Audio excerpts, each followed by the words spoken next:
തിരുവല്ലാമലയിലെ വൈദ്യുത വാഹനം ഉടൻ നിരത്തിലെത്തുമെന്ന് പഞ്ചായത്ത് ഉപാധ്യക്ഷ ഷീല പണിക്കർ. പൊടിപിടിച്ച് നശിക്കുന്ന വൈദ്യുത വാഹനത്തെ പറ്റി KCV നൽകിയ വാർത്തയോട് പ്രതികരിക്കുകയായിരുന്നു ഷീല പണിക്കർ. കഴിഞ്ഞ ദിവസമാണ് തൃശൂർ ജില്ലാ പഞ്ചായത്ത് തിരുവല്ലാമല ഗ്രാമപഞ്ചായത്തിന് അനുവദിച്ച ഇലക്ട്രിക് വാഹനം പൊടിപിടിച്ച് നശിക്കുന്ന വാർത്ത KCV പൊതുസമൂഹത്തിലേക്ക് എത്തിച്ചത്. വാർത്ത ശ്രദ്ധയിൽപ്പെട്ട പഞ്ചായത്ത് ഭരണ നേതൃത്വം വാഹനത്തിന്റെ അറ്റകുറ്റപ്പണികൾ സമയബന്ധിതമായി തീർക്കാനും വാഹനം നിരത്തിലിറക്കാനും നടപടികൾ സ്വീകരിക്കുകയായിരുന്നു. പഞ്ചായത്തിൽ ഇത്തരത്തിൽ നിരവധി പദ്ധതികൾ പാഴായി കിടക്കുന്നുണ്ടെന്നും അവ പുനരുജ്ജീവിപ്പിച്ച് പൊതുജനങ്ങൾക്ക് ഉപകാരപ്രദമായ രീതിയിൽ ഉപയോഗപ്രദമാക്കുമെന്നും ഷീല പണിക്കർ പറഞ്ഞു.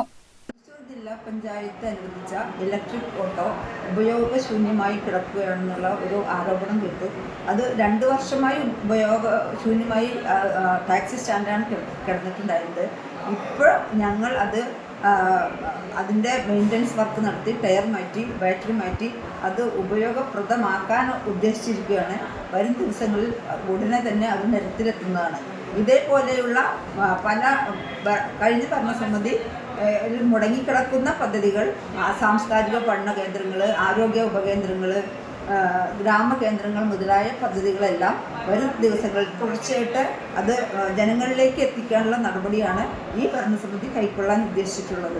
തീർച്ചയായിട്ടും ജനങ്ങൾക്ക് ഉപകാരപ്രദമായ പദ്ധതികൾ നടപ്പിലാക്കുകയും നമ്മൾ വെക്കുന്ന പദ്ധതികൾ ജനങ്ങളിലേക്ക് എത്തിക്കുകയും ചെയ്യുക എന്നുള്ളത് ഇനിയുള്ള ഈ ഏകദേശം 4.25 വർഷമുണ്ട്. അതിനുള്ളിൽ ജനോപകാരപ്രദമായ പദ്ധതികൾ ജനങ്ങളിലേക്ക് എത്തിക്കുക എന്നുള്ളതാണ് ഈ ഭരണസമിതിയിൽ